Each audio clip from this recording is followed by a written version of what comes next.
ഒരു 10-15 വയസ്സോടുകൂടി മിക്ക കുട്ടികളിലും ഹ്യൂമൻ മെറ്റാന്യൂമോ വൈറസിൻ്റെ ഇൻഫെക്ഷൻ ഒരിക്കലെങ്കിലും വന്നു പോയിട്ടുണ്ടാവാം. ഒരു 10% വരെ മിക്ക അപ്പർ റെസ്പിറേറ്ററി ഇൻഫെക്ഷനുകളിലും ഹ്യൂമൻ മെറ്റാന്യൂമോ വൈറസ് കാരണക്കാരനാവാം.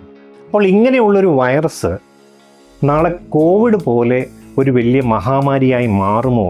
ഇനിയും ഇതിന് കോവിഡുമായിട്ട് സാമാന്യമില്ലാത്തൊരു കാര്യം വളരെ പ്രതീക്ഷ നൽകുന്നൊരു കാര്യമാണ്. അപ്പോൾ ഇന്നത്തെ ചൈനയിലെ സ്ഥിതി എന്ന് പറയുന്നത്, സോഷ്യൽ മീഡിയ ഇതിനെ ഒരുപാട് പേടിക്കുന്നതിൽ എത്രമാത്രം നമ്മൾ ഉണ്ട് എന്ന് ചോദിച്ചു കഴിഞ്ഞാൽ ഇത് നമ്മൾ ആശങ്കപ്പെടേണ്ട ഒരു സാഹചര്യത്തിലോട്ട് എത്തിയിട്ടില്ല എന്നുള്ളത് ഒരു സത്യമാണ്. പക്ഷേ നമുക്ക് പറയാൻ കഴിയില്ല, കോവിഡ് സമയത്ത് വന്ന പോലെ പുതിയ വകഭേദങ്ങൾ ഈ ഹ്യൂമൻ മെറ്റാന്യൂമോ വൈറസിന് വരികയാണ്. ജനറ്റിക് മ്യൂട്ടേഷൻസ് വന്ന് അത് ഈ ലോകത്തിൻ്റെ പല സ്ഥലങ്ങളിലേക്ക് സ്പ്രെഡ് ആകുമോ എന്നുള്ളത് ഒരു ചോദ്യചിഹ്നം.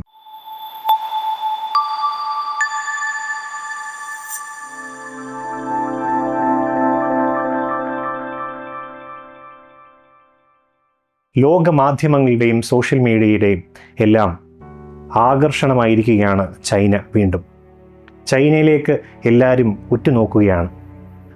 പുതുതായി അവിടെ പടർന്നു പിടിച്ചിരിക്കുന്ന ഹ്യൂമൻ മെറ്റാന്യൂമോ വൈറസ് എന്ന ആ രോഗം ഭൂമിയിലെങ്ങും വീണ്ടും പടർന്നു പിടിക്കുമോ? കോവിഡ് പോലെ പടർന്നു പിടിച്ച് ഒരു വലിയ പാൻഡമിക്കായി മാറുമോ എന്നുള്ളൊരു ഭയത്തോടെയാണ് ലോകമാധ്യമങ്ങൾ ഇന്ന് ചൈനയെ നോക്കിക്കാണുന്നത്. ഈ ഹ്യൂമൻ മെറ്റാന്യൂമോ വൈറസ് അങ്ങനെ നമുക്ക് പരിചിതമല്ലാത്ത ഒരു വൈറസ് ഒന്നുമല്ല. വളരെ സാധാരണമായി തന്നെ അപ്പർ റെസ്പിറേറ്ററി ട്രാക്ക് ഇൻഫെക്ഷനിൽ കാണുന്ന ഒരു വൈറസാണ്. അതൊരു RNA വൈറസാണ്. ന്യൂമോവിരിഡിയ ഫാമിലിയിലുള്ള ഒരു വൈറസാണ്. അത് താരതമ്യേന അടുത്ത കാലത്താണത് കണ്ടുപിടിക്കപ്പെടുന്നത്.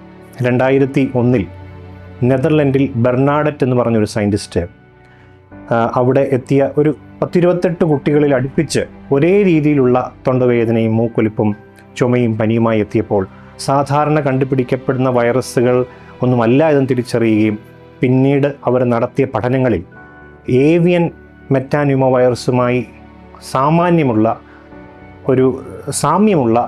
ഒരു വൈറസാണെന്ന് തിരിച്ചറിയുകയും അതിനെ ഹ്യൂമൻ മെറ്റാന്യൂമോ വൈറസ് എന്ന് പേര് നൽകുകയും ചെയ്തു. US CDCയുടെ കണക്കുകൾ പറയുകയാണെങ്കിൽ 2016 കണക്കുകൾ വച്ച് റെസ്പിറേറ്ററി സിൻസീഷ്യൽ വൈറസ് കഴിഞ്ഞാൽ വളരെ സാധാരണമായി കാണപ്പെടുന്ന ഒരു അപ്പർ റെസ്പിറേറ്ററി വൈറസാണ് ഹ്യൂമൻ മെറ്റാന്യൂമോ വൈറസ് എന്ന് പറയുന്നത്. 10 മുതൽ 20% മിക്ക അപ്പർ റെസ്പിറേറ്ററി ഇൻഫെക്ഷൻസിലും ഹ്യൂമൻ മെറ്റാന്യൂമോ വൈറസ് ഐസൊലേറ്റ് ചെയ്യപ്പെടാറുണ്ട്. വേറെ വിധത്തിൽ പറഞ്ഞു കഴിഞ്ഞാൽ ഒരു 10-15 വയസ്സോടുകൂടി മിക്ക കുട്ടികളിലും ഹ്യൂമൻ മെറ്റാന്യൂമോ വൈറസിൻ്റെ ഇൻഫെക്ഷൻ ഒരിക്കലെങ്കിലും വന്നു പോയിട്ടുണ്ടാവാം എന്നാണ് നാം അനുമാനിക്കേണ്ടത്.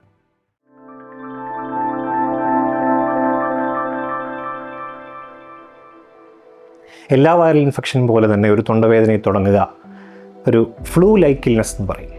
നമുക്ക് ഒരു തൊണ്ടവേദന, മൂക്കൊലിപ്പ്, ചെറിയ ചുമ, മിക്കപ്പോഴും അതിൻ്റെ ഇൻക്യുബേഷൻ പീരീഡ് എന്ന് പറയുന്നത് ഒരു 3 മുതൽ 6 ദിവസങ്ങളാണ്. അത് ഉണ്ടായിക്കഴിഞ്ഞാൽ കോമൺലി ഒരു 5 മുതൽ 10 ദിവസത്തിനുള്ളിൽ ഈ ബുദ്ധിമുട്ടുകളെല്ലാം മാറാറുണ്ട്. വളരെ വിരളമായി മാത്രമേ ഈ വൈറസുകൾ ന്യൂമോണിയയിലേക്ക് പോകുകയും റെസ്പിറേറ്ററി ഫെയിലിയർ, ശ്വസനശേഷിയെ നല്ല രീതിയിൽ തടസ്സപ്പെടുത്തുന്ന രീതിയിലോട്ട് പോവുകയും വെന്റിലേറ്ററിൻ്റെ സഹായമൊക്കെ വേണ്ടിവരുന്ന വളരെ വിരളമായി മാത്രമേ സംഭവിക്കാറുള്ളൂ.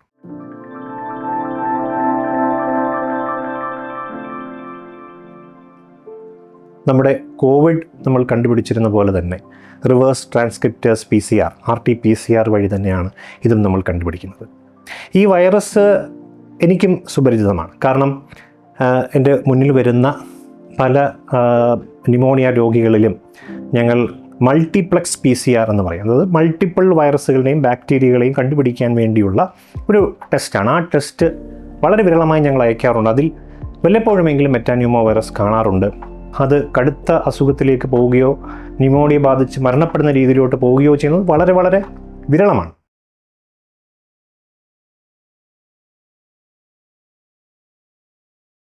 കോവിഡ് പോലെ തന്നെ ഇതിന് പ്രത്യേകിച്ച് ചികിത്സയോ ഇതിനു വേണ്ടിയുള്ള ആൻറ്റിവൈറൽ മരുന്നുകളോ ഒന്നും അവൈലബിൾ അല്ല. വാക്സിനോ നിലവിൽ. പക്ഷേ ഇതിൻ്റെ പ്രധാന ചികിത്സാ രീതി എന്ന് പറയുന്നത് ഇതിൻ്റെ രോഗം കടുത്തു പോകാതെ ശ്രദ്ധിക്കുക, രോഗത്തിൻ്റെ വ്യാപ്തിയെ ലഘൂകരിക്കുക എന്നുള്ളവയാണ്.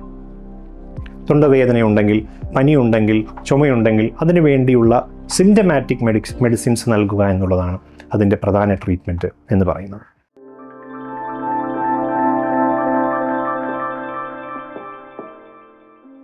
ഇത് പൊതുവെ 5 വയസ്സിൽ താഴെയുള്ള കുട്ടികളിലാണ് കൂടുതലായി കാണപ്പെടുന്നത്. പ്രായമേറിയവരിലും ഇത് വരാറുണ്ട്. ഗർഭിണികളും മറ്റ് വലിയ രോഗങ്ങളുള്ളവർ, ജീവിതചര്യ രോഗങ്ങളുള്ളവർ, അർബുദമുള്ളവരൊക്കെ സ്വയം റിവേഴ്സ് ഐസൊലേറ്റ് ചെയ്യുക.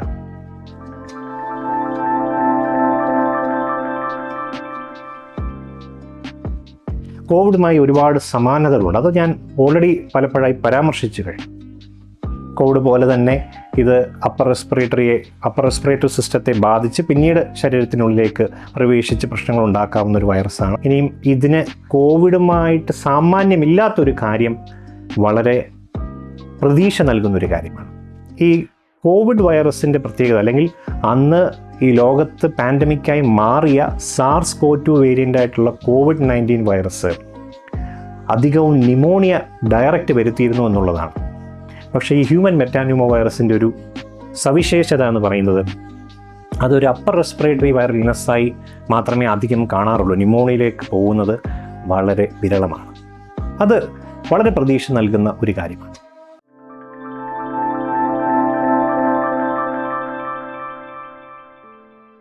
ഇത് എങ്ങനെ പടരുന്നതിലും സമാനതകളേറെയുണ്ട്.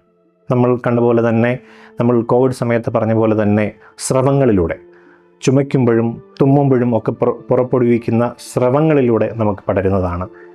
പിന്നെ ഒരു രോഗിയുമായി അടുത്ത് ഇടപഴകുമ്പോൾ നമുക്കിത് ലഭിക്കാം. ഇനിയും രോഗിയുടെ സ്രവങ്ങളൊക്കെ എവിടെയെങ്കിലും പറ്റിപ്പിടിച്ചിരുന്ന് അതിൽ നമ്മൾ തൊടുകയാണെങ്കിൽ അതിൽ നിന്ന് നമുക്ക് ലഭിക്കാം.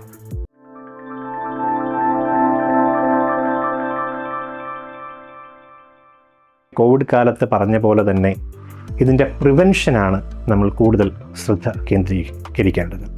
Prevention is better than cure എന്നുള്ള ആ തത്വത്തിലാണ് നമ്മൾ കൂടുതൽ ഊന്നൽ നൽകേണ്ടത്. അന്നുള്ള പോലെ തന്നെ നമ്മൾ രോഗികൾ സ്വയം ഐസൊലേറ്റ് ചെയ്യുക, മാസ്ക് ധരിക്കുക, പനിയുള്ളപ്പോൾ പുറത്തേക്ക് പോകാതിരിക്കുക, സോഷ്യൽ ഡിസ്റ്റൻസിങ് മെയിൻറ്റെയിൻ ചെയ്യുക.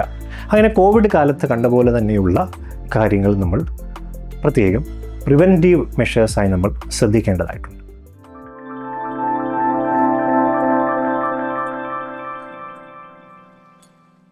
അപ്പോൾ ഇന്നത്തെ ചൈനയിലെ സ്ഥിതി എന്ന് പറയുന്നത്, നമ്മുടെ Chinese centre for disease control and prevention publish ചെയ്ത ഡേറ്റ പ്രകാരം ഒരു 5 മുതൽ 6% വരെയാണ് ഈ അപ്പർ റെസ്പിറേറ്ററി ഇൽനെസ്സസുകളിലും ഹോസ്പിറ്റലൈസേഷൻ വേണ്ടി വരുന്ന അപ്പർ റെസ്പിറേറ്ററി ഇൽനെസ്സസുകളിലും ഈ ഹ്യൂമൻ മെറ്റാന്യൂമോ വൈറസ് ഐസൊലേറ്റ് ചെയ്യപ്പെട്ടിരിക്കുന്നത്.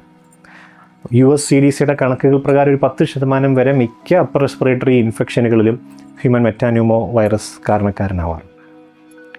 അപ്പോൾ നിലവിലെ സ്ഥിതിയിൽ ഇത് നമ്മൾ ആശങ്കപ്പെടേണ്ട ഒരു സാഹചര്യത്തിലോട്ട് എത്തിയിട്ടില്ല എന്നുള്ളത് ഒരു സത്യമാണ്. അപ്പോൾ ഇന്നത്തെ ഈ സോഷ്യൽ മീഡിയ ഇതിനെ ഒരുപാട് പേടിക്കുന്നതിൽ എത്രമാത്രം നമ്മൾ ആശങ്കപ്പെടേണ്ടതുണ്ട് എന്ന് ചോദിച്ചു കഴിഞ്ഞാൽ ഞാൻ അതുമായി പൂർണ്ണമായി യോജിക്കില്ല. നമുക്കൊരു ജാഗ്രത ഉണ്ടാവണം, ഭയം വേണ്ട എന്നുള്ളതാണ് ഞാൻ പറയുന്നത്.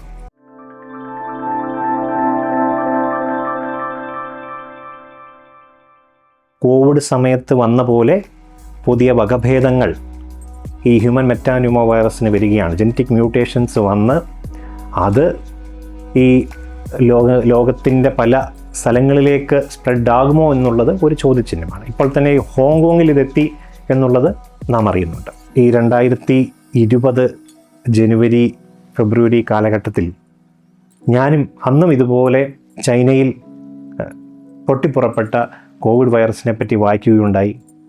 എൻ്റെ മനസ്സിൻ്റെ ഒരേടുകളിൽ പോലും അത് ഇത്രയും വലിയൊരു മഹാമാരിയായി, വലിയൊരു പാൻഡമിക്കായി ലോകത്തെ മൊത്തം കീഴടക്കുമെന്ന് ഞാൻ ഒരിക്കലും വിചാരിച്ചിരുന്നില്ല. ഈ ഹ്യൂമൻ മെറ്റാന്യൂമോ വൈറസ് അങ്ങനെ ആയിരിക്കല്ലേ, അങ്ങനെ ആകരുതേ എന്ന് ഒരു രോഗിയായും അനേകാര്യങ്ങളെ ചികിത്സിച്ച ഒരു കോവിഡ് രോഗത്തെ ചികിത്സിച്ച ഒരു ഡോക്ടർ എന്ന നിലയിലും ഹ്യൂമൻ മെറ്റാന്യൂമോ വൈറസ് ലോകത്തെ കീഴടക്കാതിരിക്കട്ടെ എന്നാഗ്രഹിക്കുന്നു. ചരിത്രം ആവർത്തിക്കപ്പെടാതിരിക്കട്ടെ എന്നുള്ള ആഗ്രഹത്തോടെ നിർത്തുന്നു. നന്ദി, നമസ്കാരം.